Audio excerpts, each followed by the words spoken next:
Mayhem in Midtown Monday night. A mass shooting erupting outside a Metro bar. Police say 7 people were shot, 2 others injured, trying to get away. At the moment, first responders were alerted. KOCO on scene since 11 o'clock last night, bringing you live team coverage. And that is where we pick up tonight with our crews near 10th and Harvey.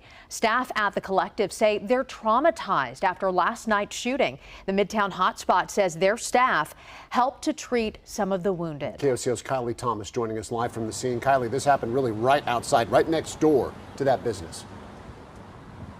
Yeah, that's right. The fight broke out here at Northwest 10th and Harvey, right on the corner where the Collective sits. The Collective said that they had hired extra security for the Thunder game and Cinco de Mayo, but once the shooting happened, people fled inside the Collective for their lives.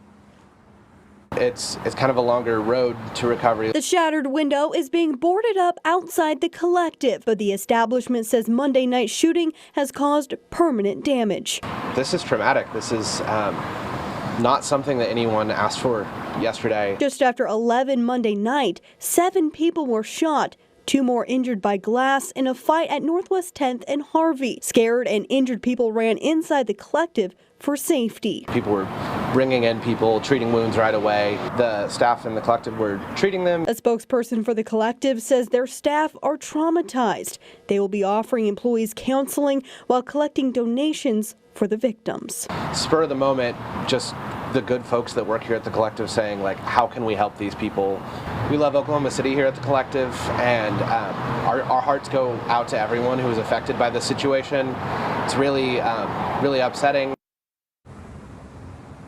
Now, police told us today they believe there were 2 shooters, but they didn't give us any updates on the shooters or their search for them. Because we didn't get an update on this case, we don't know if this was caught on surveillance cameras or if any of the suspects involved were caught on those cameras or if they have any images. Reporting live in Midtown, Kylie Thomas, KOCO 5 News. Terrifying for people there, Kylie. Thank you. And many witnesses there as well Monday night were shaken by the shots and the chaos of all of it. Right. I mean, I spoke to some of those witnesses on scene last night, and our team coverage continues tonight with KOCO's Elise Jones, who we join now. Elise, I know you spoke to a man who was next door when he heard those shots, and he took cover. Yeah, Evan and Jess, Nick Johnson tells me he was hiding here at this dumpster with a woman he didn't know. But when he looked around the corner, he saw people running down this street, even a woman laying in the road. We couldn't really tell, where it was coming from. Nicholas Johnson was in Midtown at a bar next to the Collective Monday night when shots rang out. He looked outside and saw chaos fill the street. And I'm trying to find cover or whatnot, so I jump over a fence. And I'm between the Collective and the other venue, and there's a trash can right there, and I'm ducked down behind the trash can, That's where he hid until the shots went silent. The other girl that was beside me, I don't know who she is or anything, but that was her friend that was on the ground. When he walked out, he said people were running. A woman was laying in the road. He called 911, but within seconds, I attempted to make the call, and once it got connected, the police were already there. Other witnesses told us their only thought was getting away. Everybody was crawling, from my perspective, because I was crawling myself, so we were all crawling. But there was also a lot of people just scattering in every direction you could go into. When we were walking out, I saw someone on the floor, and my friend started crying, and I was trying to calm her down. Now, at this point, police have not confirmed to KOCO how those 7 gunshot victims are doing. The last update we were able to get was early Tuesday morning when they said that 4 people were severely injured, but everyone is expected to make a full recovery. Reporting live in Midtown, Elise Jones, KOCO 5 News. Elise, in light of last night's shooting, how do we put an end to the violence? KOCO's Megan Mosley joining us live right now. We asked that question, Megan, because this is not the first shooting in that area, in that Midtown area, that's caused patrons to panic. Evan, that's right. Within the last few years, KOCO has reported on a few high-profile shootings in this area, and one of them even caused a local bar in the area to shut down. We took that concern to local leaders who say we must put an end to the violence. Wow, I was shocked. It's unfortunate. My prayers and thoughts go out to the victims and their families.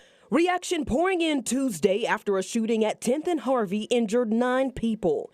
City Councilperson JoBeth Hammond, who represents the Midtown District, put out this statement on Facebook saying she is disheartened to learn of the violence and says we as a city need to prioritize different approaches to alleviate community violence. That's a sentiment County Commissioner Jason Lowe is echoing. Once we get serious on background checks and prevention, we're going to still have these stories every single year. We're going to be outraged, but nothing is going to be accomplished until the legislature really takes this issue seriously. The state rep for the Midtown District, Forrest Bennett, says elected officials at the local and state level could do more to cultivate a culture of responsible gun use. The Downtown OKC Partnership tells me in a statement the safety of their community is their highest priority. They're working with law enforcement to make sure the district remains welcoming for everyone, and they even have the Midtown Safety and Security Committee, which funds additional off-duty law enforcement on high-traffic evenings. And coming up tonight at 6, we also spoke with members of the community who are also working to put an end to the violence. Reporting live in Midtown, Megan Mosley, KOCO 5 News. Megan, thank you. And again, police have not made any arrests in this case. They do believe they are looking right now for 2 shooters. So as we learn of any suspect information, how the victims are doing here, we're going to keep you updated on air and online.